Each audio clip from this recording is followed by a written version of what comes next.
What is good, fellas? Hey, thanks for coming back to the channel. It's High Value DMD. We're going to be talking some financial independence, financial freedom, the rat race. Let's get into it. If you're watching this, odds are you have to work for a living, okay? You have a job. You have to put bread on the table. You have to put a roof over your head. And in doing so, when you're at this job, odds are that you have roadblocks along the way. You have obstacles in your way that are making this necessity even harder. All right. At the time of filming this, I am finishing up my second week of residency. If you don't know who I am, I'm in a surgical residency. It's very demanding. I'm working well over 80 hours a week, and I'm exhausted filming this. But I had something happen today, man, that made me think. So I'll just speak in generalities here, right? I'm an intern. I'm new to the residency. So my job is to go in there and take care of all of the administrative tasks that are required of me. And I just do all the grunt work, right? You gotta start somewhere to build up in order to earn your stripes, you know, so you can be doing the surgery, so you can be calling the shots. Well, there's somebody above me, right, that has they have a difficult personality to work with. Their mannerisms are annoying. It's a woman. I'll just be honest with you. It's a woman. Whenever we're talking about these things, fellas, man, when it's coming to finances, it's going to bleed over into other areas of your life, okay? It's going to bleed over into things like marriage and relationships and friendships, your relationship with your family. And it's going to go into some of this MGTOW red pill stuff, all right? So it's a woman, all right? It's a woman that's over me, and I think she's actually younger than me. But she's off. She's weird. You look at her, and she's got some sort of ADHD. She's got some slight tics in her face. She just looks like the electricity that's spiking, right? The action potentials in her neurons is just firing, and just something isn't quite right. The way she laughs is a little excessive. It's a little forced. It's a little much. Something's not quite right. This isn't somebody that you would want to just have a beer with, right? This isn't a guy that you'd have a beer with in the garage. This is this kind of nerdy, weird person, all right, that I would never spend my time with. So that's my boss, okay? And the way that she asks for tasks to be done, the way that she comes across is, needless to say, I understand there's an urgency, and hey, we got to get this done. We got to get this done. But the way she comes across is poor. It's not a good delivery. It's very forced. It's very loud. It's very loud and abrasive, and not approachable. Not approachable. And the way that she spoke to me today, she spoke to me in a way I think that was a bit demeaning and just a bit commanding. And when you do that, people lose respect for you. And I'm not going to say that I'm a perfect leader by any means. Means or stretch, right? But this was quite annoying, right? And this is not the first time a leader has done something to me or said something to me that is annoying or that grinds my gears or that stresses me. There's been numerous things. All the way from before I got to dental school, in jobs, I had, ironically enough, a lot of the problems have come from female bosses, female leaders. It's just how it is, man. Just how it is. But there's been countless things, numerous things that were actually very serious, like very serious, that were career altering in nature. I'll just say that. And I'm looking back and, sorry, forgive me, I'm very tired. I've worked a long time. I'm trying to get my thoughts out. I'm just looking back and analyzing this, and we all have a boss. We all have that first line supervisor above us. Why do we have that first line supervisor? Well, either, we don't have the money. We're not a trust fund kid. We have to work. Okay, so that's one. Or you work for someone else. You're not a business owner. I'm not a business owner yet. Okay, I'm in residency. So there's someone above me, and for a variety of reasons, I'm in this situation. I am under somebody. I am being controlled. I'm being told what to do, and that's very tough. That's just a tough reality to come to grips with sometimes, knowing that you don't have the agency. You don't have the ability to say no. And all of these points, everything points back to getting your finances in order, man. I talk about this a lot. If you had $1 million in the bank right now, $1 million cash, liquid cash, you would have the ability to say no. You would have the ability to be less agreeable. You would have the ability to, like for instance today, I would have had the ability just to say, hey, I don't appreciate when you speak to me that way. I would appreciate if you came across in this way. And that's funny because I've done things, I've like politely requested change or made comments, concerns known, and we know how all that goes, right? People say, hey, if you have any concerns, let us know, whatever. If you actually do that, how common is that actually well received? People are going to take offense to that. People are going to try to target you or even say, you're being so unprofessional right now. That is not professional how you're acting, right? How would you speak to me? How could you speak to me that way?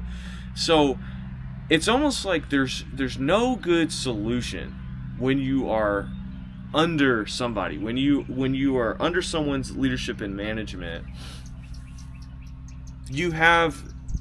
Forget about it. You can't say anything. You have to take what is doled out to you. So having your financial freedom, it's literally everything. It is everything. Like, I don't have my financial freedom. I literally don't have the ability to speak freely at work. I don't. It's almost like I am in jail, so to speak. Now, look, I'm at my house right now. I have my guns, I have my own food, I have my own bed, I have my own TV, I have my phone. I'm clearly not in jail. But hopefully you get the point.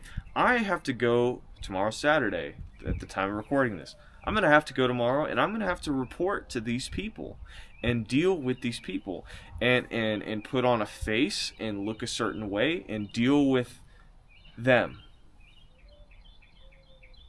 Because I don't have a trust fund, because I don't have the money yet, for a variety of reasons. My ancestors didn't provide it, and I don't have it yet. I haven't provided it for myself yet. So I have to just play this game and jump through these hoops and act like I like people and and pretend to be friendly with people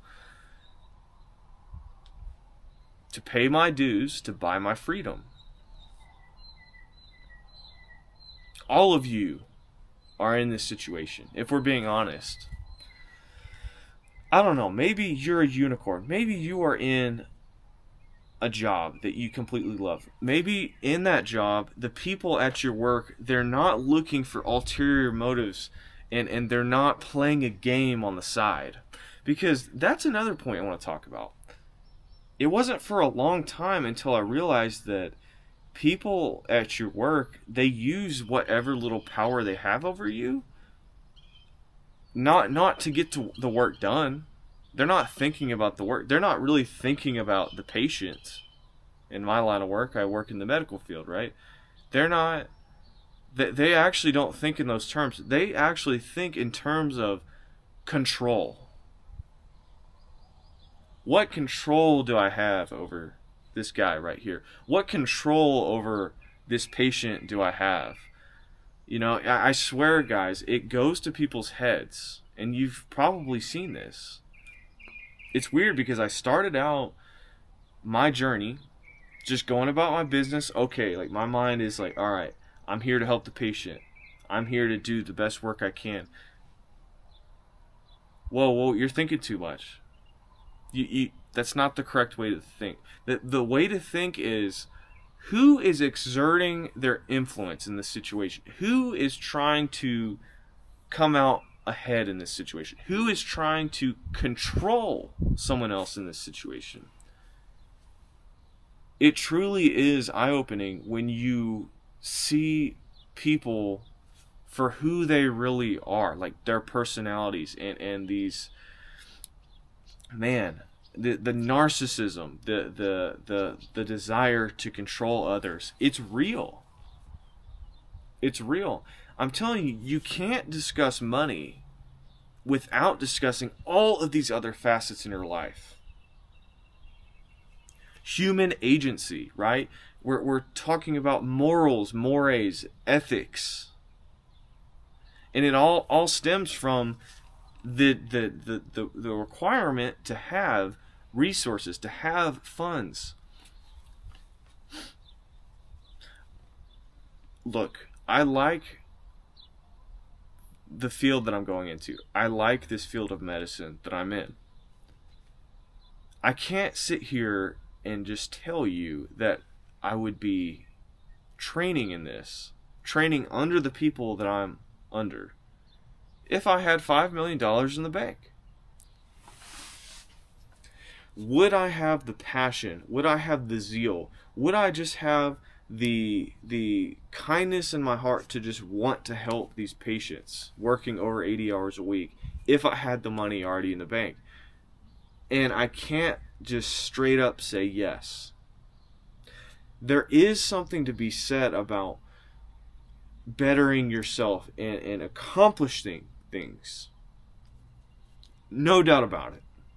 There's stories of people that are set to inherit millions of dollars, but they want to go build their own thing and carve their own legacy out. Sure. Those things exist. Those people exist. It's a reality that I find myself in. I am somebody's you know what right now. I'm the low man on the totem pole, with the hope of one day I graduate as a surgeon, and then in theory nobody can really tell me what to do within reason, right? You're always going to have insurance companies that you have to deal with to get paid, right? You have to deal with renewing your DEA license. You have to deal with the dental licensing body to make sure you get your updated dental license. Do you really ever escape? Do you really ever become free? I'm not sure.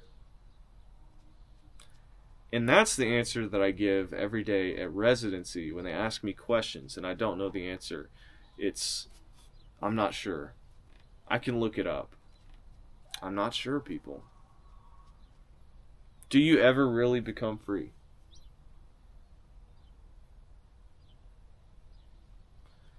Stuff. We're starting facial trauma call again this week. And it's going to be a lot busier than tooth call, that's for sure.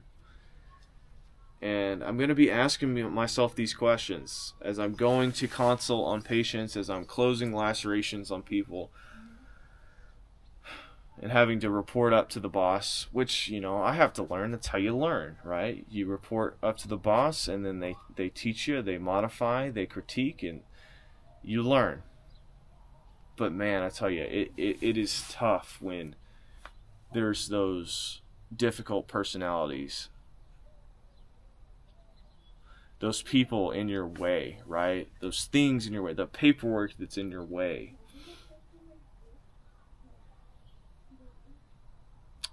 I hope I earned your subscription. I hope I earned your like, and I hope I earned your comment. Let me know what you think below. Till next time, fellas. DMD out.